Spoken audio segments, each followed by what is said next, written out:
nice contract. Yes, but after that, he broke this ceasefire. He killed our people, and he didn't exchange prisoners. We signed the exchange of prisoners, but he didn't do it. What kind of diplomacy, JD, you are speaking about? What do you mean? I'm talking about the kind of diplomacy that's going to end the destruction of your country. Yes, but if you Mr. President, with respect, I think it's disrespectful for you to come to the Oval Office and try to litigate this in front of the American media. Right now, you guys are going around and forcing conscripts to the front lines because you have manpower problems. You should be thanking the President for trying to bring it into this conflict. Have you ever been to Ukraine? Did you see what problems we have? I have been to. I've actually watched and seen the stories, and I know what happens is you bring them on a propaganda tour, Mr. President. Do you disagree that you've had problems bringing people in your military?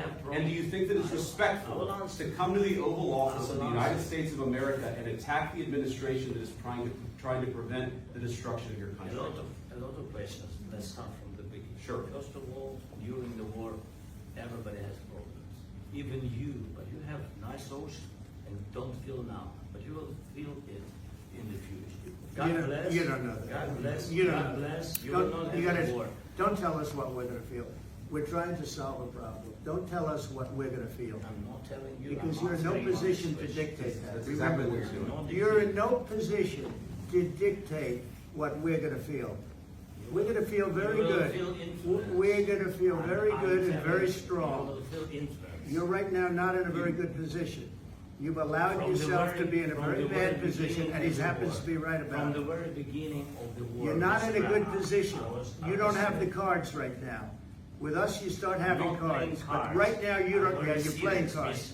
You're playing cards. You're gambling with the lives of millions of people. You're gambling with World War III. You're gambling with World War III. And what you're doing is very disrespectful to the country, this country. It's back to you. Far more than a lot of people said they should have. Have you said thank you once this entire meeting? No, in this entire meeting, you said thank you. You went to Pennsylvania and campaigned for the opposition in October. Offer some words of appreciation for the United States of America and the president who's trying to save your country. Please, you think that if you will speak very loudly about the war, He's not speaking loudly. He's not speaking loudly. Your country is in big trouble. Wait a minute. No, you've done a lot of talking. Your country is in big trouble. I know. You're not winning. You're not winning this.